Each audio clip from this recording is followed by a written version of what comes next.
अस्सलामुअलैकुम, welcome back to my YouTube channel. मेरा नाम है दुआ खान और आप देख रहे हैं प्लेस ऑफ एजुकेशन। आज के इस वीडियो में हम लोग मैथमेटिक्स के इंपॉर्टेंट टॉपिक्स के हवाले से बात करेंगे।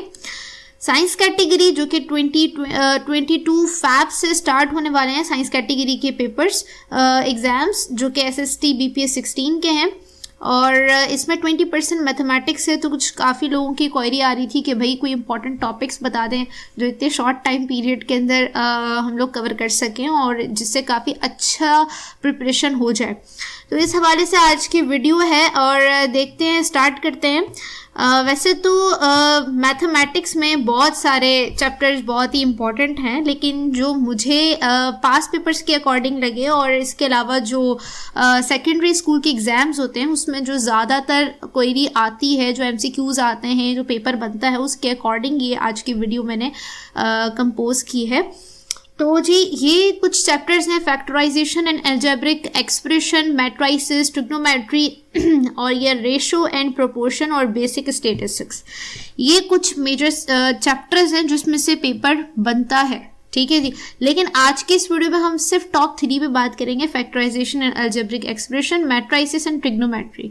मैंने पास पेपर्स चेक किए हैं SST के और SPSC के कुछ, और इसके अलावा भी मैंने पास पेपर्स चेक करे, तो उसमें ज़्यादातर जो क्वेरी है ना, जो MCQs हैं, वो इन 3 चैप्टर से बने।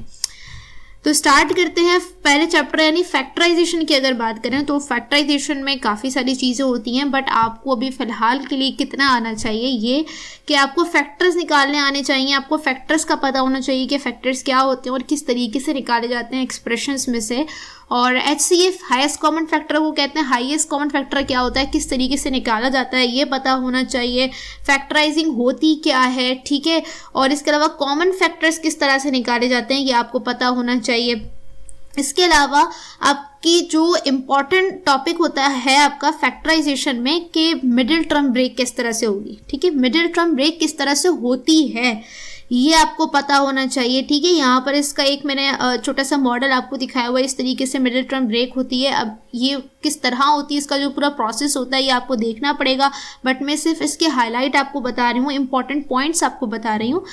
अच्छा जी, उसके अलावा आपको पता होना चाहिए क्वाड्रेटिक एक्सप्रेशन एंड इक्वेशन क्या होती है। क्वाड्रेटिक इक्वेशन कुछ इस तरीके से होती है जिसमें एक स्क्वायर होता है, एक सिंपल एक x होता है और एक कांस्टेंट होता है इक्वल टू 0 होता है, इसको हम कहते हैं क्वाड्रेटिक इक्वेशन। अब ये सॉल्व किस तरीके से होती है, इसमें a क्या होता है, b क्या होता है, c क्या होता है, वैल्यूज किस तरह पुट करते हैं, इसके अलावा इसका फॉर्मूला क्या होता है ये आपको पता होना चाहिए, क्योंकि बहुत सारे इस तरह से सवाल आते हैं जिसके अंदर क्वाड्रेटिक इक्वेशन दी होती है और पूछा होती है x की वैल्यू, तो वो किस तरह से फाइंड होगी क्वाड्रेटिक इक्वेशन फॉर्मूले के जरिए, तो वो आपको पता होना चाहिए। बहुत ही इंपॉर्टेंट टॉपिक है क्वाड्रेटिक इक्वेशन का, ये आपको अच्छे से क्लियर होना चाहिए।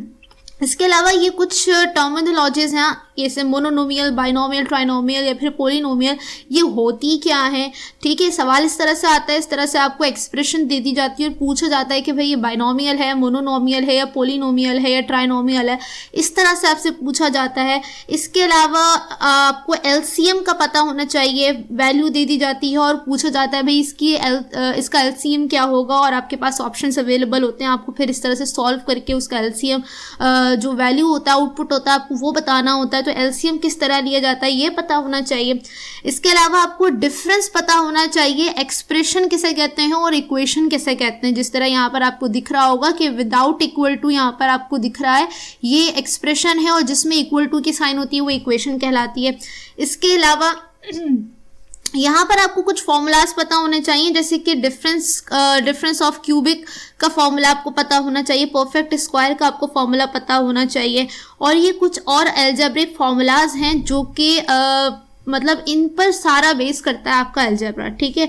अगर आपको ये फॉर्मूलाज पता हैं तो आप काफ़ी सारी चीज़ों को फेस कर सकते हैं, काफ़ी सारी एक्सप्रेशंस को सॉल्व कर सकते हैं।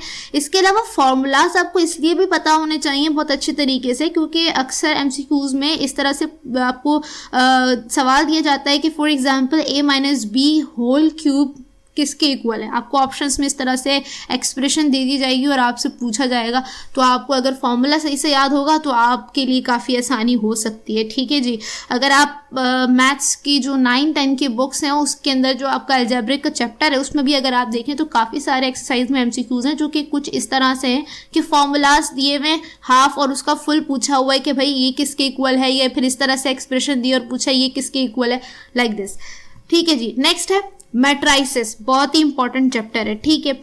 अच्छा, इसके अलावा मैट्राइसिस में आपको क्या क्या पता होना चाहिए, आपको डायमेंशंस का पता होना चाहिए कि भाई रॉस कौन सी होती हैं, कॉलम्स कौन से होते हैं, 2x2 का मैट्रिक्स कौन सा होता है, 2x3 का कौन सा होता है, 2x4 का कौन सा मैट्रिक्स होता है। ये आपको डिफरेंस पता होने चाहिए। और ये कब पता होगा, जब आपको पता होगा रॉस किसे कहते हैं और कॉलम्स किसे कहते हैं। इसके अलावा मैट्रिक्स की बहुत सारे टाइप्स होती हैं। ठीक है। मुख्तलिफ किस्म के मैट्राइसिस होते हैं जो आप यहाँ स्क्रीन पे देख रहे हैं। यहाँ पे रॉ मैट्रिक्स है, डायगोनल मैट्रिक्स है, आपका वेक्टर मैट्रिक्स है, स्केलर मैट्रिक्स है, यूनिट मैट्रिक्स है, नल मैट्रिक्स है।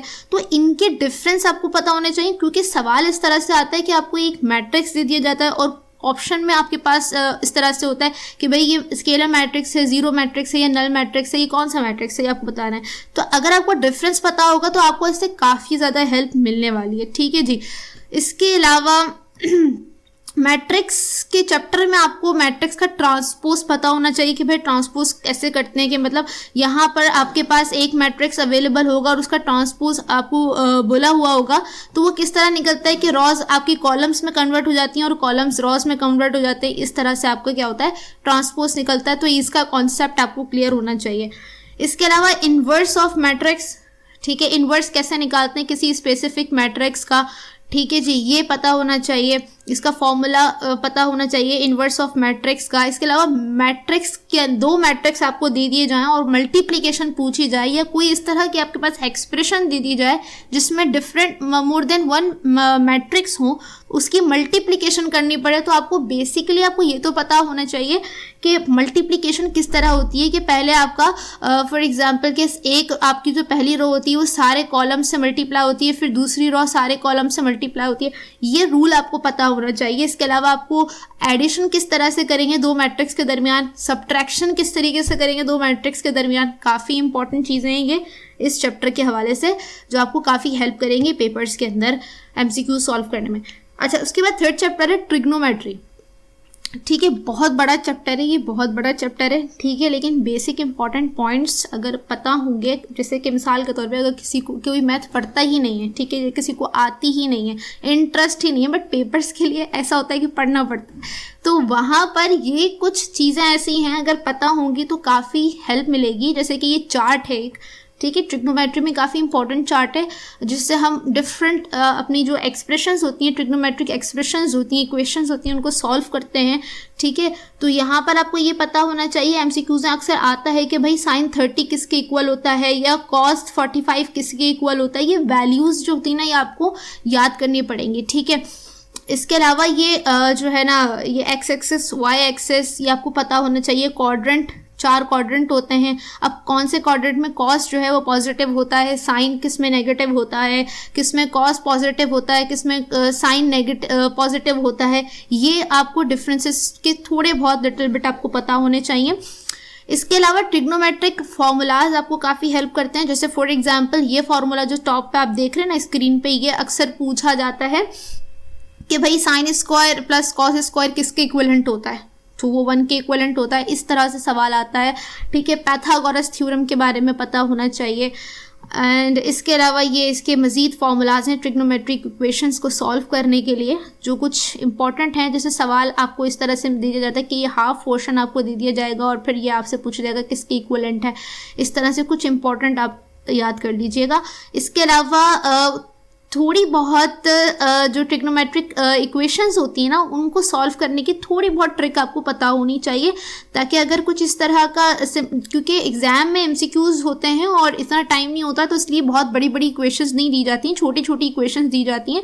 तो अगर आपने छोटी छोटी कुछ इक्वेशंस पे प्रैक्टिस कर ली तो कहीं ना कहीं आप अपने नतीजे पे किसी रिजल्टेंट वैल्यू पर आप पहुँच जाएंगे जो कि आपके ऑप्शंस के नियरेस्ट होगी। उससे आपको काफ़ी हेल्प भी मिल सकती है। ठीक है जी। इसके अलावा ये कुछ ट्रिग्नोमेट्रिक फंक्शन है, आपको पता होना चाहिए ट्राइंगल किस तरह से सॉल्व करते हैं। ट्राइंगल में ये वाला जो पोर्शन है जिसको परपेंडिकुलर कहते हैं, बेस कहते हैं, दिस इज हाइपोटेनियस, एंड इसकी बेसिस के ऊपर ये कुछ फंक्शंस हैं, ठीक है, जो ट्राइंगल को सॉल्व करने में काफ़ी इंपॉर्टेंट होते हैं। तो ये आपको थोड़े बहुत नो हाउ होने चाहिए।